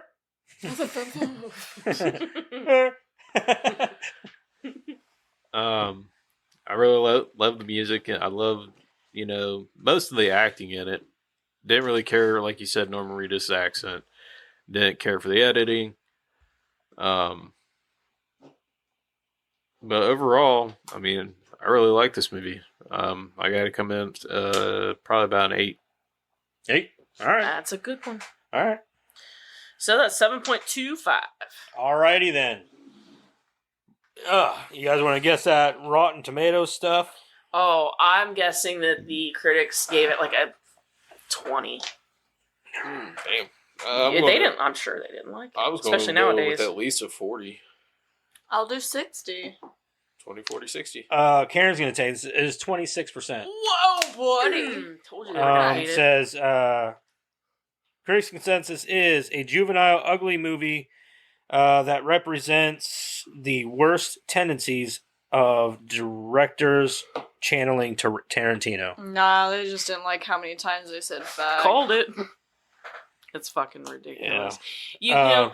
I don't like it when directors are compared to other directors directly like that, because if they're good directors, they'll pay attention to other directors, and you're always going to mimic. You're always going to, you know what I'm saying? Like, you're always going to have those crossovers. I mean, how many movies were trying to be Tarantino back in Tarantino's heyday? That's true. So I wouldn't call this one of them. That's not what I think of the first time I watched this movie. That's not what I thought at all either. I did not think that watching I this didn't get movie. Tarantino. The only thing film. I get from Tarantino-esque is the timeline thing, but hell, people were doing that before Tarantino. Yeah, maybe the way it's shot and its grittiness, like some of that, maybe. But I would say that's more due to the amount of money, the editing, that whole overall and look maybe of it. some of like the ironic moments, like things like that, like some of the shorthand comedy that's in the movie, like okay, that's kind I of could see a little bit of Tarantino-esque. that, But aside I'd from say that, that's like, more Bostonian though. right. Like aside from that, though, I mean, like I don't really get Tarantino vibes from this movie. Tarantino really drives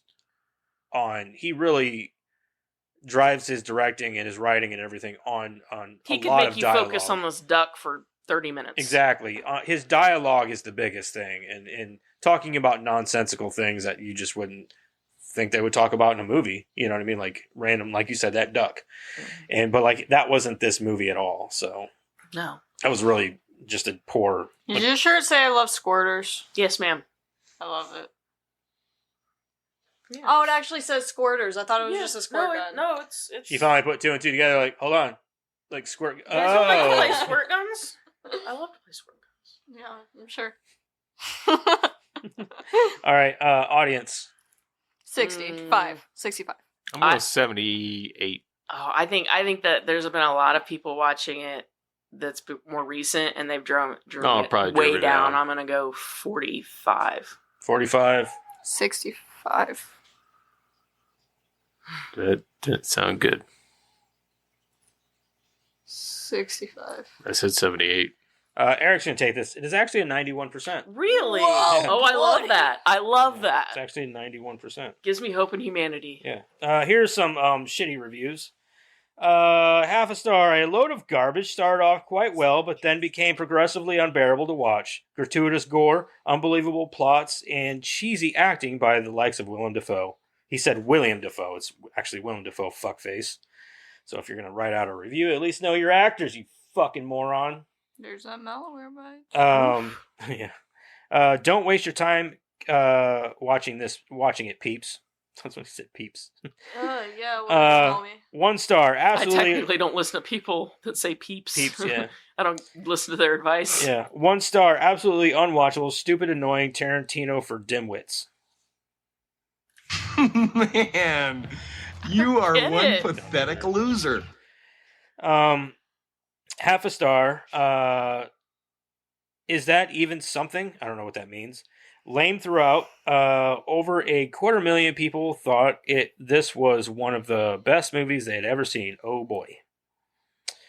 I don't know about all that. Another half a star. This movie is very dumb. Watched it because of all the hype and cringed the entire time.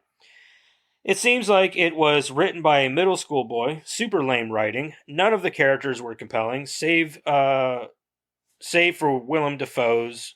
I don't know what that means. We didn't even get to enjoy any half decent Boston references. Save yourself some time and pass on this one. Yeah, because a middle school boy understands and cares about, the Nobody- consciousness of evil. Yeah. 1 star, grossly overrated, low budget, amateurish pulp action. It's kind of shocking to see how the regular audience seems to adore it. This is not good movie making, and it's not so bad that it's becoming good, or it becomes good. E.g., I don't know what that means. The Disaster Artist. Like, this is another example of Then why don't you just say I.E. or whatever that other is? IE is the same thing, essentially, yeah. Oh. Another one. Hold on, I think I got 2 more. 1 star, moronic, sophomoric. Big words. I like that. I'm going to start saying that. Yeah. What was it? Moronic, sophomoric. I think that almost sounds like a spell you cast. Like, you're way moronic, sophomoric. You're way too mature for me. Moronic, sophomoric. Doesn't What it, does that though? even mean? Well, Moronic moronic is means like stupid. it's I know what stupid. moron means. And then sophomoric, I guess, kind of means the same juvenile. thing. Juvenile, yeah. Oh.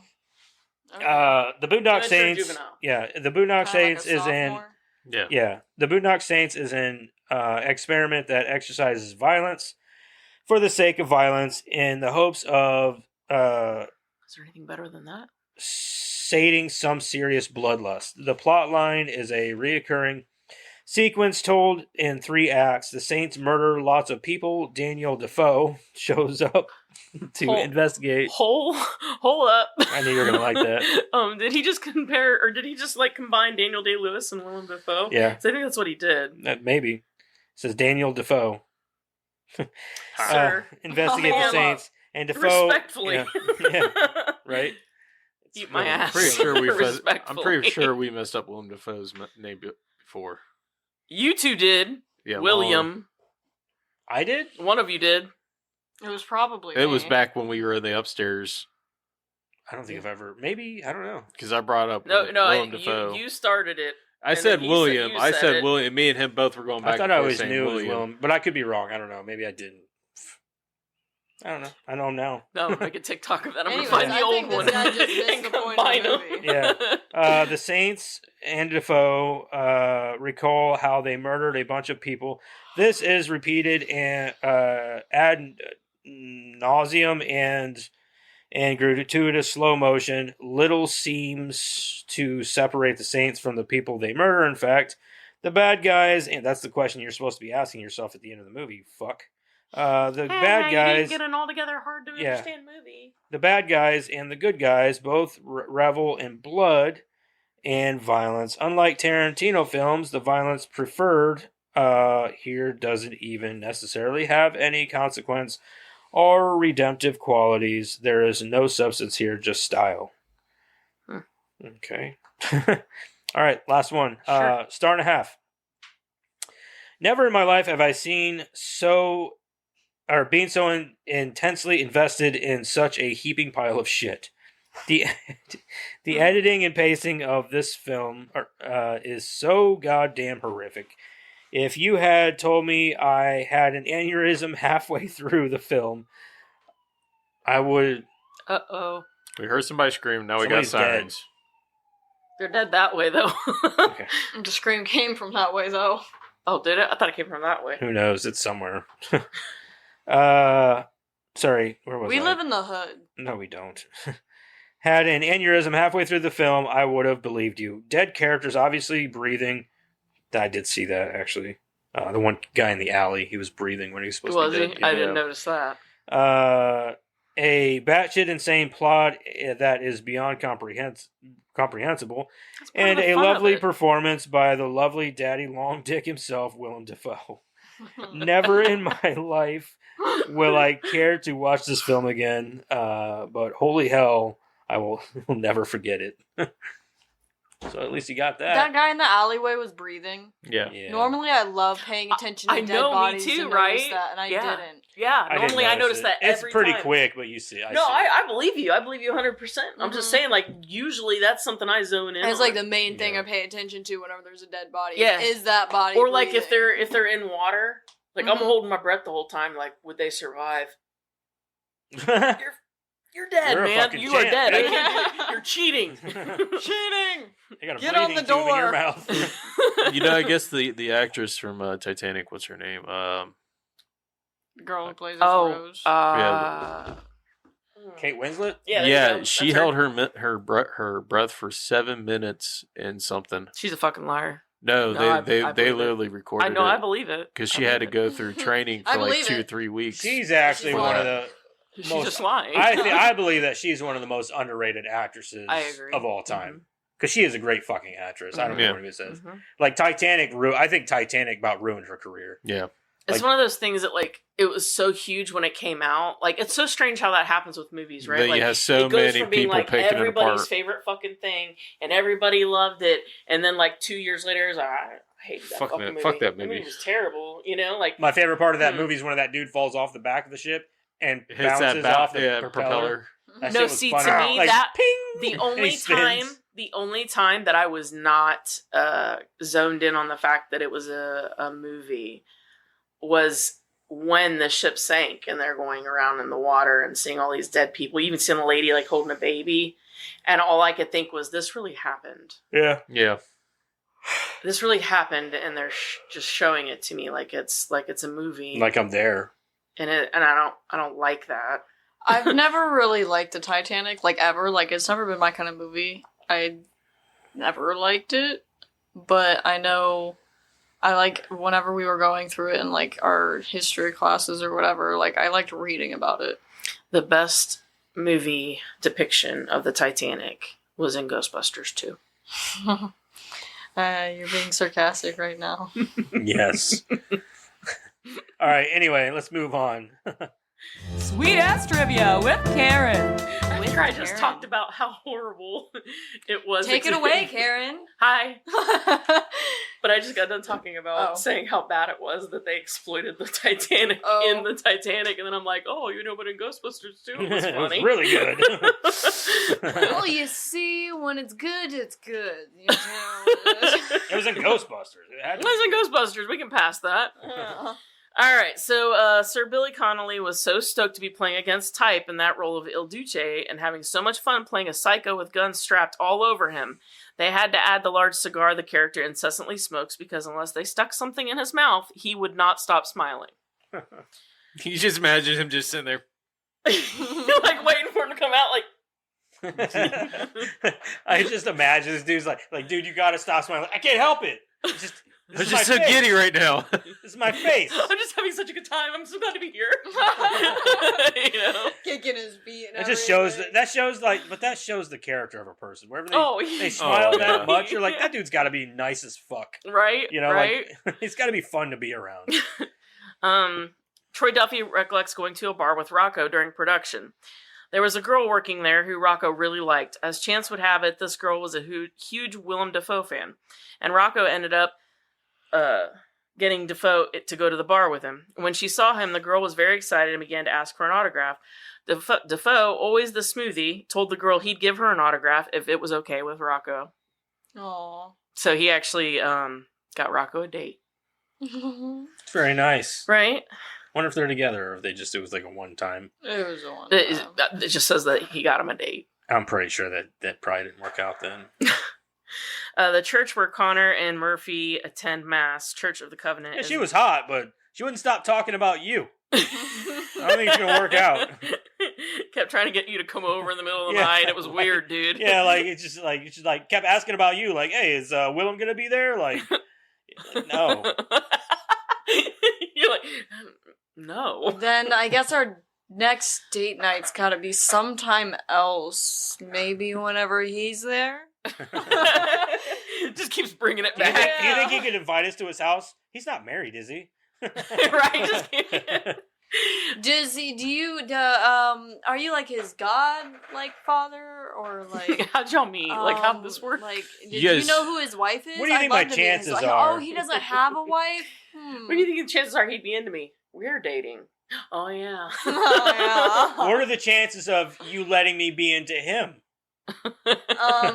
Get out. Did you guys ever see the Billy Connolly where he's knocking on the door and a guy answers the door and he acts like he intruded on him?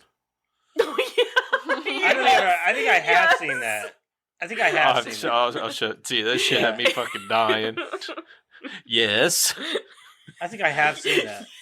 I forgot all about that too. Is it a skit? Yeah, it's like, On Saturday Night Live? I don't know if it was a Saturday Night Live. No, This is probably like Britain. I was gonna say I think it was like BBC. Yeah. They did a lot of skit shows on BBC. Oh, Yeah. Most of it's pretty fucking funny. Yeah, I fuck love yeah, British it is. humor. The British do it so much better. Mr. They do Bean. it all better. Yeah, Oh, Mr. yeah. Bean. Oh, Yeah. I that entertained a bunch of watching little his kids. TV We still show. talk about how funny Mr. Bean was. Mr. Bean was hilarious. And if you ask any of us, there were 35 seasons of that show. Yeah. I never liked Mr. There's only Bean. like 15 episodes. I was going to say, there's probably only like 15, 20 episodes. Like, One where he had the couch on top of his car and he's driving his car on top of it. I love when he's sitting in the hospital. we talk about Mr. Bean on this podcast a lot. When he's sitting in the hospital, there's the fucking dude awesome. with the whole body cast. Yeah. And he's just moving all of his limbs just to be a dick. Oh, yeah. He goes into like this. He goes in to do this like test. I don't know what it is, but he's like in a room full of other people. Yeah, he He's keeps pulling trying to out steal that pencils. one guy's stuff. And he keeps Yeah. stealing the other guy's stuff. Yeah. And he's like pulling out pencils, making noise, and they're all trying to concentrate on the test. Well, the one guy goes to like sharpen his pencil for the first time, and Mr. Bean like covers up all of his answers like the dude's trying to cheat. And then Mr. Bean starts to do it, and then he's like trying to cheat, and the guy's like, you know. I have to watch some of that, Mister. I wonder where you can watch that on. You can watch it on Plex. I just started watching some of his TV You shows. used to be able to find it on Hulu. I know it's on Plex. Okay. I love Mr. Bean. I don't. See, that's what I'm saying. Like Yeah. It doesn't don't doesn't understand. translate well for the newer generations, man. they should really get into some dry ass humor because the IT crowd is fucking I hilarious. love Oh, the dry IT humor. crowd is fucking great, dude. I love dry that humor, shit. but I never. See, he knows. Have I you was seen the telling IT him I crowd? have not seen I was Oh, it. telling dude, it him is so about funny. where they gave her the internet today. Oh yeah. Y'all. Does Y'all. this? And the great thing is, and they're in the back of the room just snickering like two little girls. Yeah. And she's like, I have the internet. I have the And internet. they're all like, wow. Wow. And they're like, what? Yeah. Wait a minute. It's fucking hilarious. It is funny. You gotta watch it. It's also got that dude from What We Do in the Shadows, the TV show. What the hell's his Oh, name? Matt Berry? Yeah, that dude's Yeah. fucking great. Oh, in that dude, show. he That's the is. first thing I ever seen him in. Oh my god, he is so funny. Yeah. He is one of the funniest. He's got the Oh. hots for the girl or whatever. Jen. And he's always hitting on her and Yeah. shit. It's fucking And great. he says her first and last name, I'm pretty sure. He's always like Jen and then whatever her last name was, I don't remember, but oh god. When he came on there, that was fucking Yeah, because funny. he comes in and like, It was after- after the first CEO died when Yeah. he jumped out the window. Yeah. and he takes over for him or something. Yeah. Or like it was his dad. It was or his some son, shit. yeah. Matt Berry was his Yeah. son, yeah. He takes over the company. Yeah. The Shit's worst great. CEO ever. That show is fucking hilarious. I hated that it ended after 2 seasons. I think it only 2 was 3, seasons. but Was it? maybe it was only 2, but I thought it I was don't maybe remember. 3. I don't know, but I love that And show. then the dude that lives in the back room, he's like a Oh he's god, like- he's like Richmond. a- Richmond was yeah, my favorite. He's like a goth Oh, vampire he was my guy. favorite, dude. Yeah. Like, it's cradle filth. Help me get through some hard times.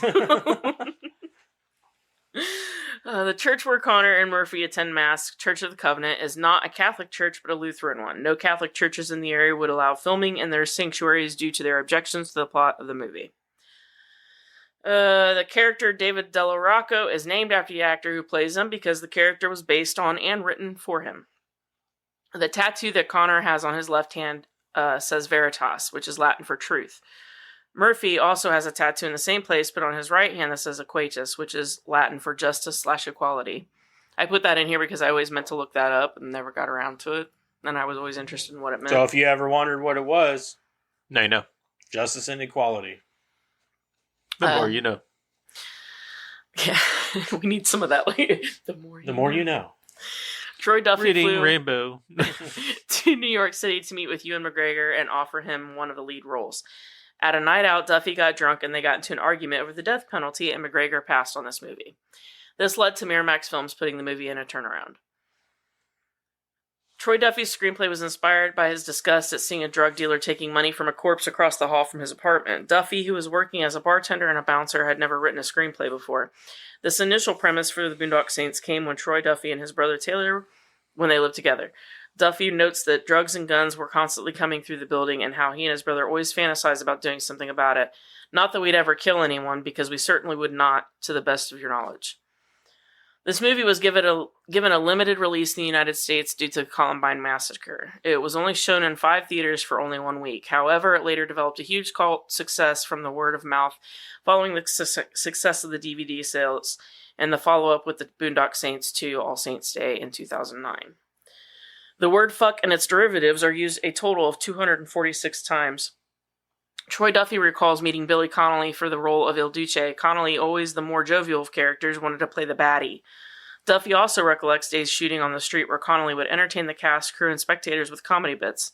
On more than one occasion, Duffy had to pull the comedian away from performing just so he would do his scenes. This That's movie cool. was That's a guy who enjoys right, what he does. right, and wants everyone else to as well. Mhm. Shot in 32 days. Mark Wahlberg turned down one of the lead roles in order to star in Boogie Nights. Thank God. It wouldn't be the same with him in it. I agree. Could It you was- imagine him? Which he can do a Boston accent. We saw it in The Departed, but like, it just, I don't know, him as an Irishman and like, I don't know, I can't. He's see from Boston, though, originally, Yeah. isn't it. he? Yeah, he's from Okay, Boston. yes, I thought He, so, but he has a really good accent. He could put on a thicker Irish. oh yeah, accent, you know? definitely, yeah. But like, whenever he talks, you're like, he's like, "All right, guys, hey, come on." You know what I mean? Say hi Like, to your mother. yeah, say hi to your mother. Like, come on, dude. Like, I just couldn't see it with him. Then I don't think he's got the energy for it. You know? I just I don't can't know, see. maybe I he could. did back I then, can't but see him in it. I I just couldn't see him in can't. it But either, it's probably because I only see them two. You Yeah. know what I mean? Like you can probably throw a few different actors up there, and I think I did put some more in here, but He could have played Greenlee. I would have loved to see that actually. That would have been pretty funny. He wouldn't have taken that role for sure. No. It was Troy Duffy's original intention to have Led Zeppelin's "When the Levee Breaks" play when Paul Smecker arrives in the earliest scene. According to Duffy, they wanted roughly $17 million for the rights to 30 seconds. Oh my god. Duffy also mentions that he wanted the Beatles playing in the scene where the brothers are buying heavy weaponry. They too wanted $17 million. When the Beatles Michael Jackson owned the rights, didn't he? When the Saints bust into the mobster's house, Troy Duffy intended to have 5-1 by the Doors playing. Again, $17 million. According to Duffy, 5-1 fit perfectly in this scene. The length of the song ran exactly the length of the scene they had to cut. Sadly, no one had any of these 17 millions lying around. In the sin bin, Connor says, "I've been waiting for this one," referring to one of the 2 additional victims. I had always wondered, why? We don't know why. Why are you waiting for this one? Right?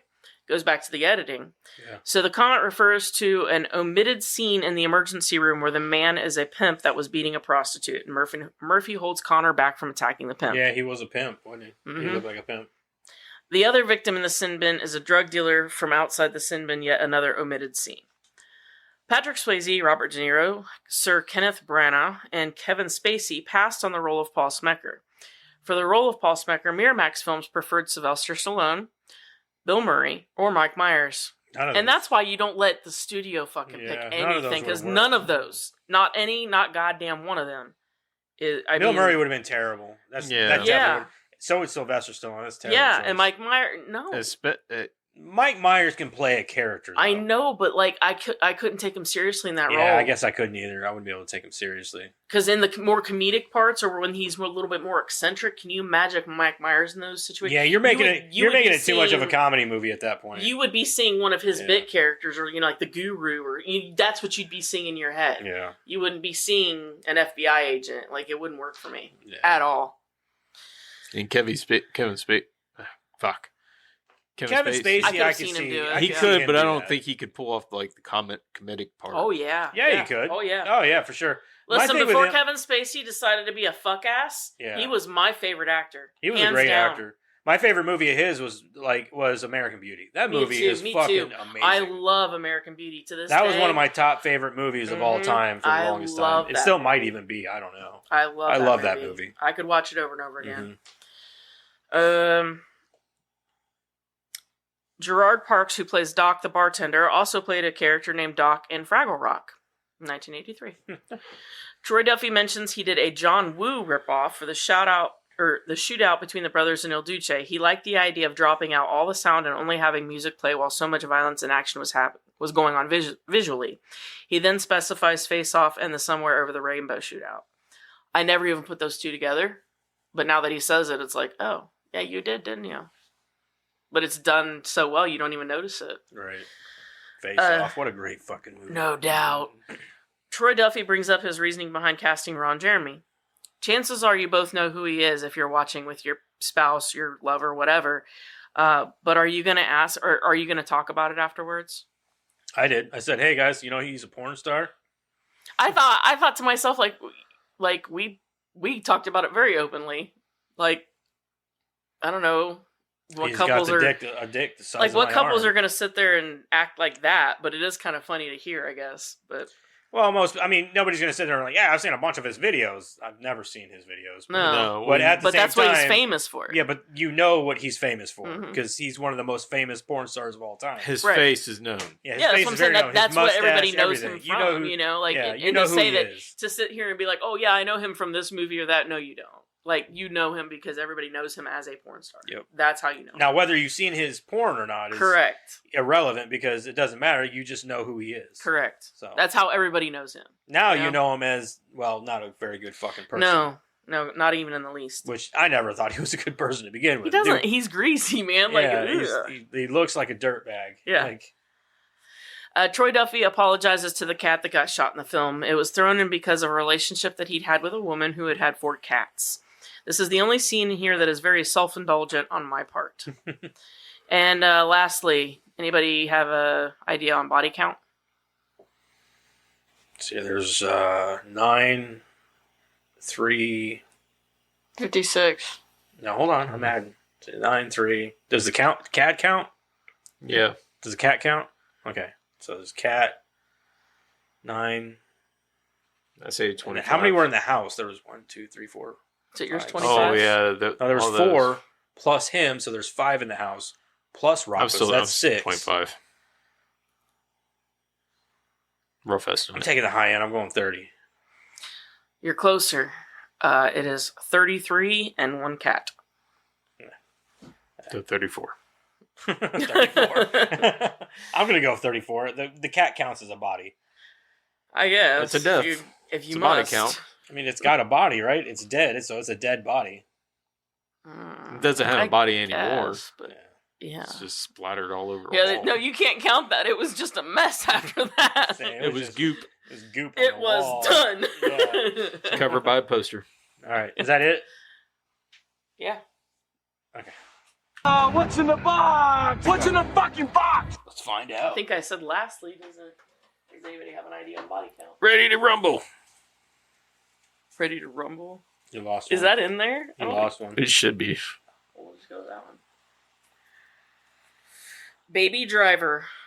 That's a good movie, right? That's I've on never Netflix. seen it. I literally never just even watched heard it of not it. long ago. That's actually got fucking Kevin Spacey in it. Yeah, that was like his last one that he did.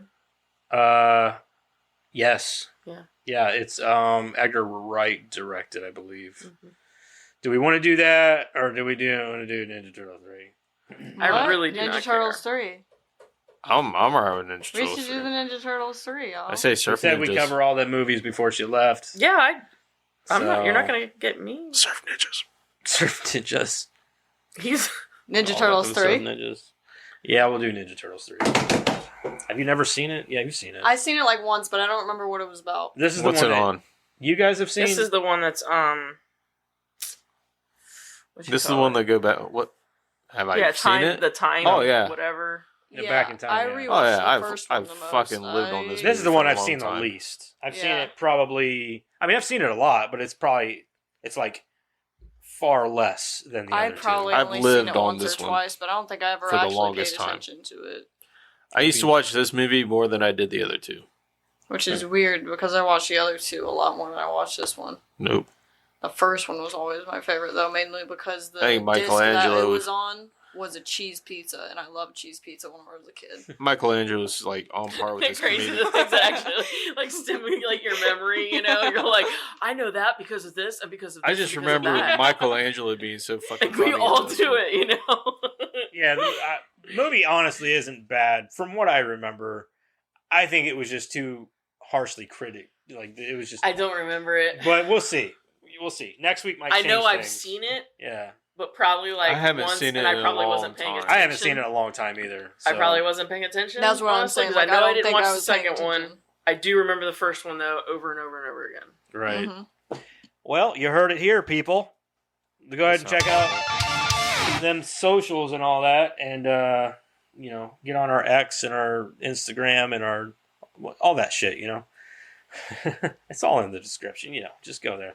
Also, next week we're gonna do Teenage Mutant Ninja Turtles 3, Turtles in Time. I think it's called Turtles in Time. I'm pretty Yep. sure. I'm pretty sure it is. You just remember the video game on Super Nintendo? All of them? Yes. There's That was, Turtle. wasn't there one that actually, was Turtles in Time? I'm Turtles in pretty Time. sure. Maybe that that's what was I'm like thinking one of. of my favorite video games. Turtles in Time was good. I thought that was the name Paramount. of the movie, too, though. I don't know if it was or not. I think Eric said it was. What? Turtles in Time. I know there's a game called Turtles in Time. Yeah, it's Turtles in Time.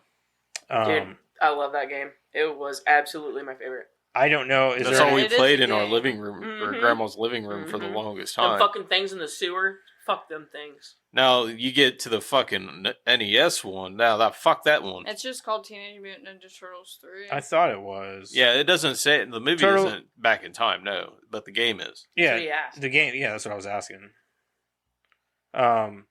So next week we're gonna do Teenage Mutant Ninja Turtles 3. I think it came out in 92? 93, I think. I think it was 93. I think you're right. Dude, this movie's been out for 2 years now, and I still haven't watched it. That's actually insane to me. What I movie? just had it up new on. Ninja Turtle movie. You've never watched it? No, Yeah, you guys went to see it 93. in theaters without me while I was working, as per usual. And we watched it at home too. No, you didn't. You might have been at work that time too, though. Lovely. It's not a bad movie. It's pretty fun. Yeah, I'm sure. I love Ice Cube's in it as like the Fly or whatever dude, and it was pretty funny. I loved him in She's that. over there going, yep. Anyway, next week, Teenage Mutant Ninja Turtles 3. Be here, watch the movie, all that good stuff. Until then, bye. Bye. Bye.